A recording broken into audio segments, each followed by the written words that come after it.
Merayakan ulang tahun ke-11, Amora Lemos putri pasangan artis Krisdayanti dan Raul Lemos dapat perlakuan spesial dari Ashanty dan Arsy Hermansyah. Istri dan anak-anak Hermansyah tersebut bahkan sudah memiliki panggilan khusus untuk Amora yang merupakan adik dari Aurel dan Azril Hermansyah. Menariknya kedekatan Amora dan Arsy yang kerap tertangkap kamera juga tak kalah menyita perhatian. Walau baru beberapa kali bertemu, Arsy dan Amora sudah begitu kompak layaknya kakak beradik. Setiap dipertemukan dalam acara keluarga, keduanya nyaris tak bisa dipisahkan, begitu pula dengan Arsya Hermansyah dan Kelen Lemos putra bungsu Krisdayanti maupun Ashanty. Bahkan saat Amora merayakan ulang tahunnya yang ke-11, Tante Amena itu mendapat kiriman dan ucapan spesial dari Ashanty dan Arsy.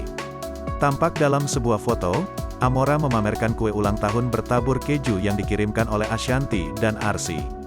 "Thank you so much at ashanty.h@queenarsy@arsy.hermansyah," tulis Amora. Tampak senyum lebar Amora sembari memegang kue bertuliskan, "Happy Birthday Amora from The Hermansyah" di tangannya.